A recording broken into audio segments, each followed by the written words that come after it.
Est-ce que vous savez que quand on anime des ateliers pour décrypter les étiquettes alimentaires, on prend souvent cet exemple-là, parce que c'est extrêmement représentatif quand on aborde la liste des ingrédients. En fait, on dit aux gens, j'ai quoi dans la main? On vous répond du chocolat en poudre, donc jusque-là ça va. Donc le premier ingrédient qui compose ce produit, c'est normalement du chocolat. Pas du tout, mais pas Pourtant, du tout. c'était bien votre réponse. Hein. Oui, c'était une pensé avoir bien tenté. raison, Voilà. mais bon. Non, non, absolument pas. C'est du sucre en premier ingrédient et de très très loin, comme j'ai tenté de vous le démontrer avec cette boîte Benko. Et là, je vous montre, en fait, c'est 80% de sucre et seulement 20% de cacao maigre. Voilà. Donc j'ai justement décerné des bonnets d'âne, comme c'est la rentrée, aux poudres de cacao qui contenaient justement très très peu de cacao. Donc bien sûr le Benko, le Nesquik classique, c'est exactement la même chose, on est à 20% de cacao. On en a un peu moins dans Banania, Lyon, j'ai pas tout emporté, mais c'est la même chose, on est à 19%. On tombe à 14%, 14,5% avec le super poulain. Et puis donc le plus mauvais élève, je l'ai trouvé chez Nesquik, parce que vous me demandiez pourquoi il y avait plusieurs boîtes de Nesquik, ce ne sont pas les mêmes. Alors ça c'est dès 3 ans, c'est mon premier Nesquik. Et donc celui-ci, c'est normalement, attention, donc une recette conçue pour les enfants dès 3 ans, en transition des céréales infantiles. C'est noté dessus, je ne l'ai pas inventé. Combien de cacao?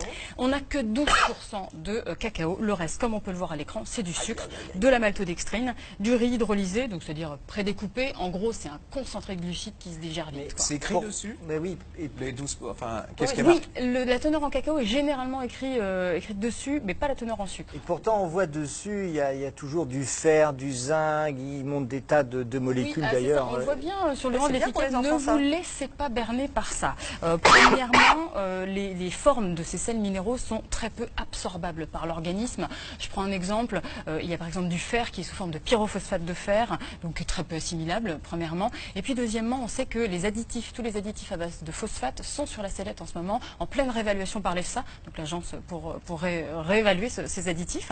Et puis deuxième chose, franchement l'ajout est vraiment, j'ai regardé, très minime, et du coup c'est vraiment trop faible pour qu'il y ait un réel bénéfice pour votre enfant.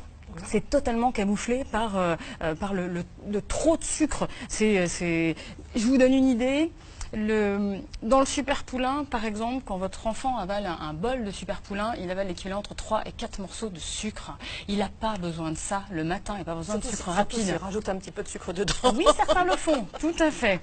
Donc lui, il a besoin de sucre complexe toute la matinée pour avoir de l'énergie. Donc clairement, toutes les poudres qui sont à ma gauche sont vraiment très éloignées des recommandations nutritionnelles. Et puis, ça ne devrait pas être consommé tous les jours. Alors, j'ai trouvé chez Leclerc, c'est Cacao Morning. Il y a une petite phrase derrière, que personne ne lit jamais, évidemment, et qui devrait pourtant être mise un petit peu plus en avant. Et il marque que c'est un produit destiné à répondre aux besoins d'un effort musculaire immédiat. Pas tous les matins, mais à la limite, voilà, avant une compétition, pour avoir du glucose rapidement disponible, ou pour refaire les stocks de glycogène après. Mais certainement pas, on va vous mettre dans une salle de classe à rien faire pendant 3 ou 4 heures. Alors est-ce que Nesquik, quand même bon élève, il a fait une version avec moins 37% de sucre? Oui, donc c'est celle-ci, effectivement, moins 37% de sucre. Là aussi, quand on regarde la liste des ingrédients, il y a moins de cacao que dans le Nesquik classique. Donc c'est 18% alors qu'on était à 21%, donc encore moins, c'est pire. Et surtout le sucre donc, est remplacé par autre chose. Il est remplacé par des glucides qui sont rapidement assimilables. Alors sirop de glucose, maltodextrine, dextrine de maïs, en fait, ça permet d'alléguer moins 37% de sucre, parce qu'effectivement, ils ont enlevé du sucre. Mais comme ils ont rajouté du sirop de glucose qui se digère beaucoup plus vite, l'impact sur la glycémie elle-même, voire c'est pire. Donc vous avez une pleine hypoglycémie en plein milieu de la matinée, et en plus, 2 fois plus cher. Donc c'est quand même pas terrible. Et là, vous avez les systèmes de dosettes, parce qu'il n'y a pas que les dosettes pour le café, il y a aussi les dosettes avec le chocolat. C'est la même problématique? Oui, c'est la même problématique. Il y a autant de sucre. Dans Milka, par exemple, il n'y a que 10% de cacao, et c'est surtout de la chimie pure.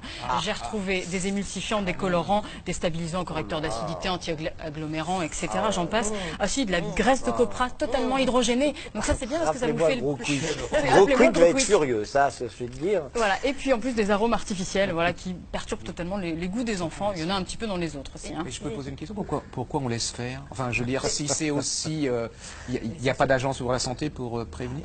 Mais enfin les additifs qu'il y a dans ces produits-là, ils sont autorisés. Après, voilà, c'est le cocktail. Un seul, ce serait pas gênant, mais là on en retrouve plusieurs. Il y a un livre qui vient de paraître aux éditions Thierry Soucard, c'est Le bon choix pour vos enfants. Et là, vous avez à l'intérieur justement ce que je viens de. Bon, j'ai participé un petit peu à l'écriture de cet ouvrage aussi, mais voilà, c'est vraiment du décryptage. On vous dit oui, ces poudres-là sont bien, non, c'est moins bien. Et c'est la même chose pour tous les... La référence avec tous les livres, voilà. évidemment, de Gérard sur le site Allo Docteur. Merci beaucoup.